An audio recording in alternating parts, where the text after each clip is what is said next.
Bonjour à toutes et à tous. Aujourd'hui dans cette vidéo je vais vous apprendre comment occuper votre chien ou chiot lors de vos absences. Donc du coup c'est parti. Donc tout d'abord ce qu'il faudrait c'est qu'il n'y ait pas d'hyperattachement entre votre chien et vous, c'est-à-dire que votre chien ne soit pas dépendant de vous en fait. Il faut vraiment que vous mettiez des limites à votre chien quand vous venez de l'avoir, que vous ne restez pas sans cesse avec lui, que vous ne laissez pas vraiment vous suivre de partout, ni le faire dormir avec vous, parce que après justement il peut être hyper attaché avec vous et ne pas savoir comment faire que lorsque vous n'êtes pas là. Et donc du coup lorsque vous allez partir il va pouvoir tout détruire en fait, tout simplement parce que il va se sentir tellement mal qu'il va détruire, il va être destructeur par la suite parce que justement vous n'êtes pas là. Donc du coup faites vraiment attention à ce lien d'hyper-attachement avec votre chien. Faites qu'il ne soit pas présent en fait. Votre chien bien évidemment vous aimera tout autant, mais juste il sera pas hyper attaché de là à en faire des destructions lorsque vous partez quoi. D'ailleurs si vous entendez des bruits de pleurs dehors, c'est Pudding en fait. Vous allez me dire mais pourquoi il pleure, pourquoi il fait ces petits bruits et tout. Tout simplement parce que depuis 2 jours en fait, à cause de soucis personnels, les médecins nous ont demandé au départ de faire sortir le chien. Donc de base c'était carrément de la maison, c'était vraiment ailleurs carrément. Donc ni à l'intérieur ni à l'extérieur. Et là du coup même à l'extérieur on a réussi à négocier en faisant un enclos si mon petit frère n'allait pas dehors, si c'était bon. Et du coup c'est tout bon pour un enclos tant qu'il va pas dehors. Mais du coup j'ai dû habituer Pudding à un enclos, disons que j'étais obligée parce que sinon il fallait que je laisse Pudding ailleurs dans une autre maison. Et pour moi c'était inconcevable de jamais le voir, donc du coup forcément ça fait que 2 jours qu'il est comme ça, donc il faut le temps qu'il s'y habitue, surtout qu'il m'entend, donc voilà. Bien évidemment je viens le voir quand même super souvent, mais bon. C'est vrai que la vie à l'extérieur et à l'intérieur ça n'a rien à voir. Donc ce que je peux vous donner maintenant comme conseil lorsque vous partez et que votre chien va être tout seul en fait, pour l'occuper et qu'il ne remarque pas forcément votre absence, vous allez lui donner déjà un jouet que vous n'avez jamais eu l'habitude de lui donner et vraiment qui sera consacré lors des absences. Donc moi personnellement j'utilise le Kong, donc je voulais vous le présenter parce que c'est quand même un des objets le plus réputé on va dire pour ce genre de choses. Donc du coup lorsque votre chien part, en fait moi ce que je fais c'est que déjà une demi-heure avant je mets de la vache qui rit au congélateur pendant une demi-heure, voilà. Après lorsque je pars, je pose ma vache qui rit dedans. Je lui pose le Kong et comme c'est hyper rare lorsque je lui donne, quand je pars et tout, et que vraiment il n'y a personne, etc. Donc du coup je lui pose le Kong et lui il va essayer de récupérer grâce au petit trou toute la vache qui rit à l'intérieur. Et normalement ça occupe votre chien une demi-heure, 1 heure, enfin vraiment ça dépend des chiens. Donc il y en a pour toutes les tailles, il y en a pour les petits chiens, les moyens, les grands. Moi j'ai pris taille moyenne, il se présente comme ça. Voilà, vous avez comme ça. Donc du coup lorsque vous allez partir discrètement, pas en lui expliquant oui désolé mon bébé je m'en vais, parce que du coup là ça va le stresser et il va se demander encore plus et du coup c'est pas bien en fait. Juste vous allez partir discrètement, lui poser le Kong et vous en allez tout simplement. Et du coup lorsque vous allez revenir chez vous, attendez 5 minutes avant de calculer votre chien si je peux dire. En fait vous allez rentrer chez vous, vous n'allez pas directement parce que lui il va être directement là en train de vous faire la fête etc. Bon peut-être même vous sauter dessus, ça on verra ça dans la prochaine vidéo, comment l'empêcher de nous sauter dessus en arrivant, parce que c'est un petit chien ça dérange pas, mais quand c'est un gros chien c'est vrai que ça peut être dérangeant pour vous, pour les autres personnes. Donc du coup on verra ça je crois dans la toute prochaine vidéo si je me trompe pas. Du coup vous rentrez, vous posez vos affaires, vous ne regardez pas votre chien directement même si c'est très compliqué, et ensuite vous allez dans votre salon et une fois qu'il est calme, au bout de 5 minutes, c'est bon, vous pouvez le calculer, lui faire des petites caresses, voilà, lui parler quoi. Ensuite ce que vous allez pouvoir faire, c'est créer des fausses absences dès qu'il est petit en fait. Donc en gros quand il sera petit, pour qu'il s'habitue déjà au fait que vous ne soyez pas forcément là, il va falloir que vous créez des fausses absences en fait. Vous allez devoir partir pendant 5 minutes, le lendemain encore 5 minutes de plus, 5 minutes de plus, etc. pour vraiment qu'il sache que vous n'allez pas toujours être avec lui quoi, et pour que vraiment l'hyper-attachement ne se fasse pas. Vous allez aussi vous créer une fausse routine, donc c'est-à-dire que vous allez vous mettre vos chaussures, votre veste, vos blousons, etc. sans forcément partir en fait. Juste pour ne pas que votre chien assimile que lorsque vous mettez vos chaussures ou votre blouson, vous en allez.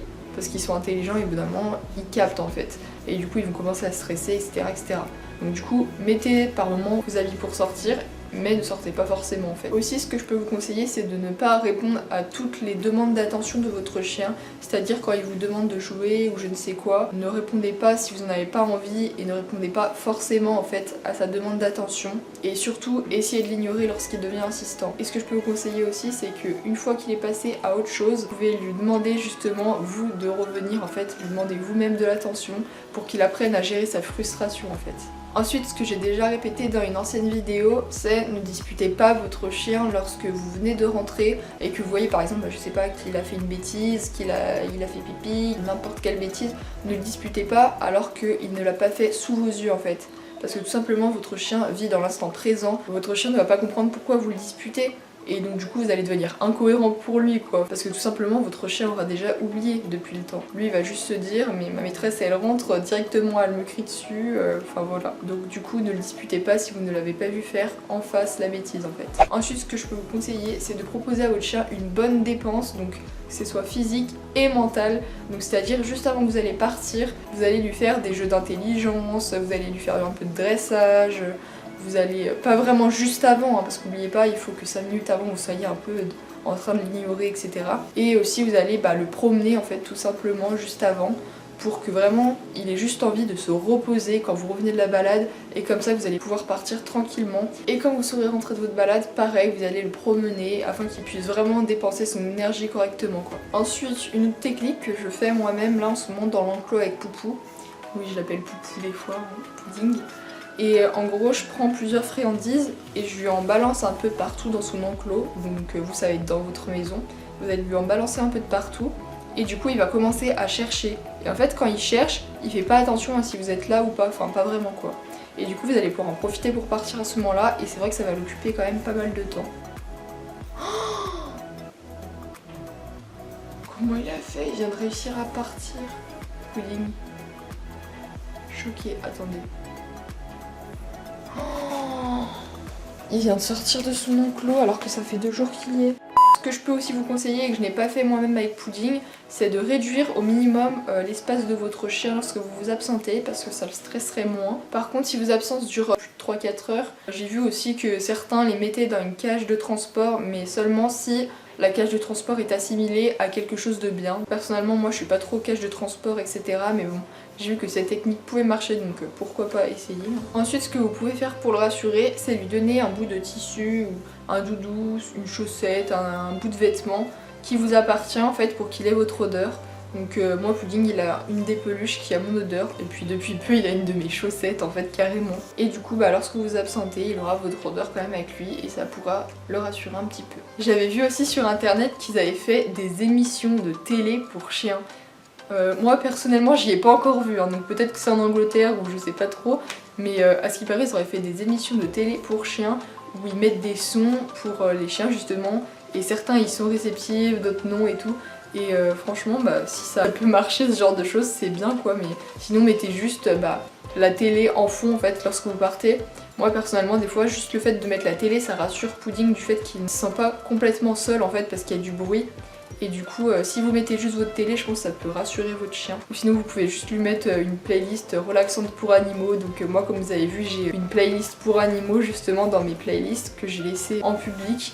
Et donc du coup si vous voulez mettre de la musique douce etc pour vos animaux, que ce soit pour la nuit ou même lorsque vous partez, il y a une playlist exprès des musiques douces etc, ça peut le rassurer je pense. Donc voilà, lorsque vous partez et qu'il y a vraiment personne, juste un petit bruit de fond ça peut les rassurer. Donc même la radio ou vraiment ce que vous voulez quoi. Et enfin la dernière chose que je peux vous conseiller c'est de lui laisser un os à mâcher. Donc lorsque vous partez vous pouvez lui laisser un os à mâcher en fait pour le détartrage ou même vraiment un os, après ça dépend son âge, Pudding il a pas encore droit vraiment aux gros os en fait à lui laisser. Moi pour l'instant je lui donne juste les dentastiques c'est tout parce que c'est bon pour son âge etc. Donc vraiment quelque chose qui va prendre du temps à mâcher en fait. Mais ça vraiment ça dépend l'âge, il faut vraiment attendre. Pour les dentastiques c'est à partir de 4-5 mois. Et pour les os un peu plus solides, un peu plus longs à mâcher etc, qui est vraiment pas mal d'ailleurs, c'est plus vers les 8 mois. Et donc du coup ça va l'occuper déjà un bon bout de temps. Et lorsque vous partez vous pouvez lui poser soit les os, soit ce que vous voulez pour l'occuper un petit peu. Ou soit même le Kong. Parce que moi je mets le Kong personnellement, moi je fais la totale. Je mets le Kong avec la vache qui rit. Quand je pars, je mets plein de friandises de partout dans la pièce, je donne un os pour après en fait, pour les dents, vu que pour l'instant il n'y a pas le droit aux os à mâcher qui durent plus longtemps à manger. Comme ça l'occupe un petit bout de temps. Et donc voilà, cette vidéo est terminée, j'espère qu'elle vous aura plu. Si vous avez des questions, n'hésitez pas à venir me les poser en commentaire ou sur mes réseaux sociaux écrits en barre d'infos et en fin de vidéo. Si cette vidéo vous a plu, n'hésitez pas à lâcher les pouces bleus, à vous abonner à la chaîne si ce n'est pas fait et à activer la petite cloche. Et moi je vous dis à la semaine prochaine pour ma prochaine vidéo. Bisous! Ah oui, d'ailleurs quand je filme, il me reste 5 abonnés avant les 900 abonnés. Merci à vous.